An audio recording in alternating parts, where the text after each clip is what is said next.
Do I regret it? No. No, I don't. Fucking Amazon, one click.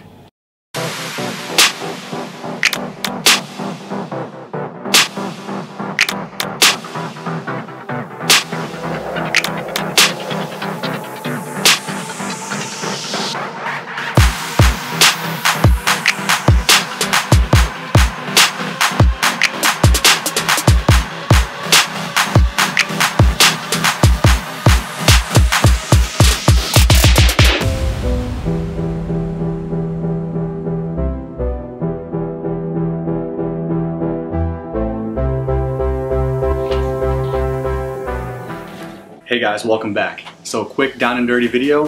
This is going to be the top 5 things that go on in my head when I'm starting my squat sessions. First tip, mobility. Mobility is really important when you first start your squat sessions. The reason why is because I don't want anyone to question how deep I went when I hit my squats. And the key to that is my flexibility as well as my mobility. Every time I hit up my mobility exercises and stretches, I really want to mimic the bottom of my squat. So some examples would be hitting lunges with your foot raised up on a box. But my favorite is having a resistance band, tying it to the squat rack, having the other side of it attached to your ass, and then just coming back in the squat and sitting in the bottom of the squat position for 30 seconds for 4 sets. That really helps me get climatized to the bottom of the squat. That way I know exactly when to fire all my cylinders and explode back up. Second thing that goes through my head is having a really tight upper back. So for me to achieve this, before I squat and hit my setup, I like to grab a really narrow grip with the bar. I throw my head underneath the bar and I could feel my upper back tightening up, really throwing my traps into my back pocket, all right? With that tight upper back, I feel a little bit uncomfortable. So once I feel the tightness, I slowly widen my grip so it feels a little more comfortable. What this is achieving is having a really solid lock on that bar. If you ever see people squat and the second they step out of the bar, and that bar moves left and right, the reason why is either they're not tightening their core or their upper back is not tight enough. Intra-abdominal pressure. Get your notebooks out because it's really important, and this is what took my squat to the next level. Intra-abdominal pressure is just a fancy way of saying brace yourself. So I would apply this in all your lifts, not just the squat.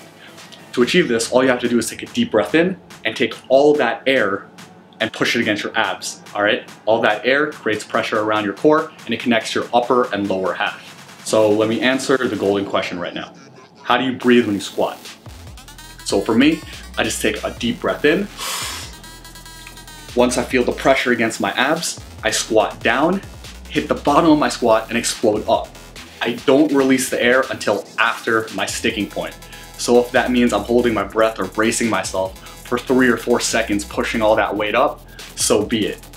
I'd rather be lightheaded than have a slip disc or mess my form up and hurt myself.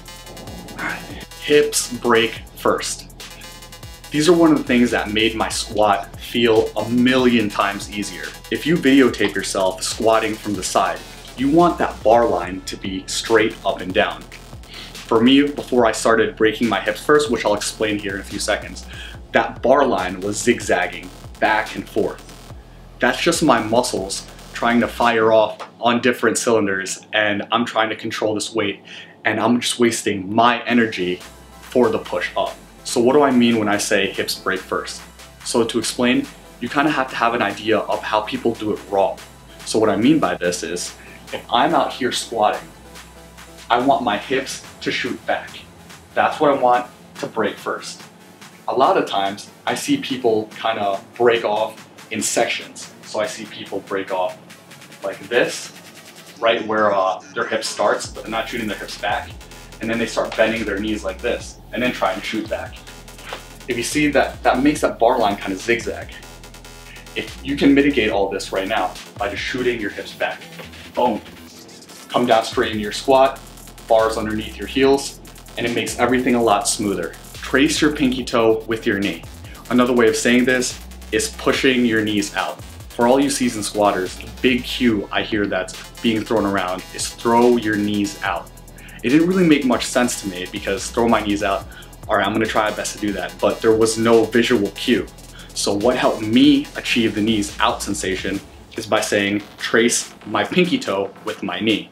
So once I'm set up, have that nice tight upper back, got my internal abdominal pressure, and I'm throwing my hips back, I'm gonna try my best to get my knees out of the way by tracing them with my pinky toe.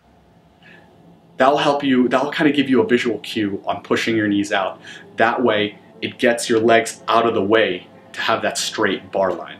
Well guys, that was my quick, down and dirty, what goes through my head when I do my squat sessions and when I approach the bar. So this video isn't really meant for a beginner who hasn't squat yet or is having difficulty achieving even a parallel squat.